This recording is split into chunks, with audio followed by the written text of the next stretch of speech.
My name is Sam Vaknin, and I'm the author of Malignant Self-Love, Narcissism Revisited.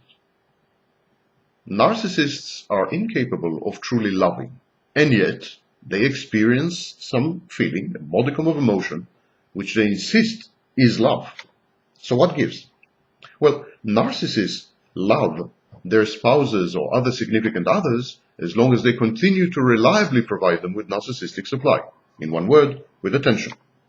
Inevitably, narcissists regard others as mere sources, objects, functions, or extensions of themselves. Lacking empathy and emotional maturity, the narcissist's so-called love is pathological.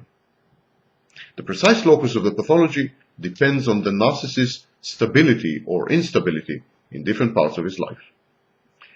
There are two types of narcissistic love, pathologized as it may be. One type of narcissist loves others as one would get attached to objects.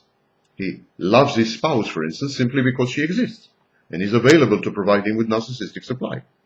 He loves his children because they are part of his self-image as a successful husband or father. He loves his friends because and as long as they provide him with narcissistic supply and as long as he can exploit them, as long as they are exploitable and gullible. So these are objects, sources in his life. He doesn't really regard them as three-dimensional human beings with their own needs, preferences, wishes, and priorities. To him, they are two-dimensional cardboard cutouts. They are representations of functions, of his needs, of his priorities, of his wishes. Such a narcissist reacts with alarm and rage to any sign of independence and autonomy in his charges. He tries to freeze everyone around him in their allocated positions and assigned roles. His world is rigid and immovable, predictable and static, fully under his control. Such a narcissist punishes for transgressions against this ordained order. He stifles life as a dynamic process of compromising and growing. He renders life instead a mere theater, a tableau vivant, a cult. The other type of narcissist abhors monotony and constancy, equating them in his mind with death. He seeks, actually, instability, chaos, upheaval, drama, and change, but only when they conform to his plans, designs, and views of the world and especially of himself, only when they conform to his false self. Thus, the narcissist, or such a narcissist, does not encourage growth in his nearest and dearest. By monopolizing their lives, he, like the other kind of narcissist, also reduces them to mere objects, props in the exciting drama of his life. This second type of narcissist likewise rages at any sign of rebellion and disagreement, but, as opposed to the first type of narcissist that we described, he seeks to animate others with his demented energy, grandiose plans, manic and megalomaniacal self-perception. He is an adrenaline junkie. His world is a whirlwind of comings and goings, reunions and separations, loves and hates, vocations adopted and discarded, schemes erected and dismantled, enemies turned friends, and vice versa.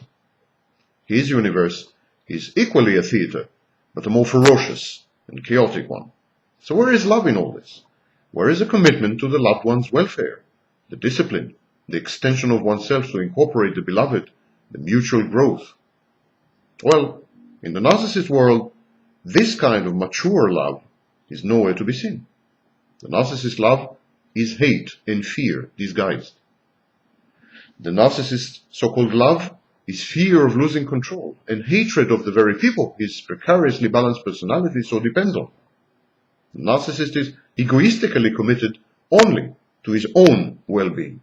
To him, the objects of his love are interchangeable, replaceable, and therefore by definition inferior to him. The narcissist idealizes his nearest and dearest and closest, not because he is smitten by emotion, not because he loves them, but because he needs to captivate them and to convince himself that they are worthy sources of narcissistic supply. He is aware of their flaws and mediocrity, but he lies to them and to himself about these in order to elevate them into high-level, high-octane, high-quality sources of supply. Once he deems his sources of supply, his nearest, his closest, his dearest, useless. Once he deems them useless, he discards and devalues them cold-bloodedly. A predator, always on the lookout, always on the prowl, he debases the coin of love, as he corrupts everything else in himself and around him, incessantly and inexorably.